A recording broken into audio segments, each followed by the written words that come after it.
Some other development things that have been happening are I have been sketching, not enough, but I've been sketching.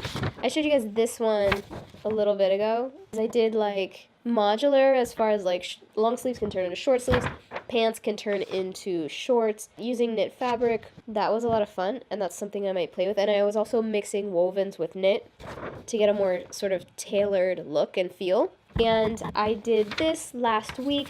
These are a slightly different concept I went with as far as still mixing wovens and knit in the same outfit, but not in the same piece. So I did pieces that are fully knit and pieces that are fully woven. I wanted to play around with sheer knit and sheer woven, maybe like a silk organza or something like that. With a knit, maybe like a really clean yarn that knits with a little bit, you can see through the fibers a little bit because the fibers are not furry or hairy, so they're really, really clean and smooth, so you can actually see through those fibers a little bit. So I was playing with this concept of see-through layers on top of see-through layers to cover yourself up. Mixing wovens and knits, I kind of like it. It's kind of interesting. So that's something I might play with as well. We'll see how that goes. I need to do more sketching. I don't know how well these things are going to sell. If everything is sheer, it's probably not the greatest for selling. I think it's really cool if someone gets really into the concept of all sheer and then layering strategically to cover the parts you need to cover. It's a really cool concept. But as far as selling individual pieces, it might be kind of difficult in the market. Another thing I've been working on a little bit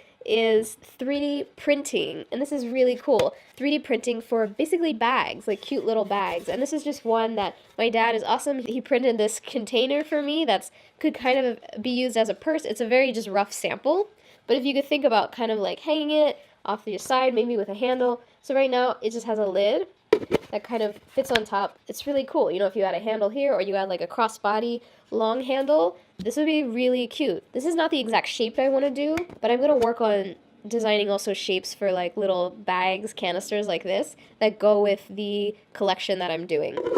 I thought this is kind of cool and kind of fun. I've never done anything 3D printed before. This is very experimental for me. I don't know, I'm just hoping to have a lot of fun with it. My dad also printed these other lids that have my logo on them on the inside of the lids. I thought these were really, really cool, and the logo looks really nice and really neat.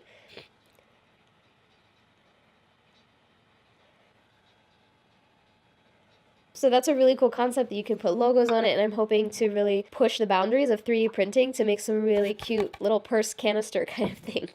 Anyway, let me know again down below what you think of my development so far for spring 2020. Let me know what you're excited about, the 3D printing, the sketches of the garments, or the knitwear development that I'm doing. For me, all of it's pretty exciting, and I'm really curious to see how everything's going to come together in a collection in the end. You can see right now that everything's really mumbly jumbly, nothing really goes together yet, but this is the really creative part where you get to try a lot of fun stuff and be really open to seeing what works and seeing what really doesn't work and seeing what's worth your time to move forward and develop and what's not. One thing I'd really like to do, I really need to sketch a lot more. I need to sketch outfits, and I also need to sketch these bag canisters for the 3D printing and see how things visually develop in rough sketches first. I think that's going to help me a lot more clearly define the vision that I want to share. Thanks for watching. Let me know down below what you think of my development. Let me know if you're doing your own development, what you're up to. It's always fun to connect with other designers or just to inspire other designers, even if you're not doing your own collection out there. Let me know what's up. Say hi. Send me a question, send me a comment down below. And as always, please like this video, and if you would like to keep following my development for Spring 2020 collection, keep watching and subscribe. Thanks!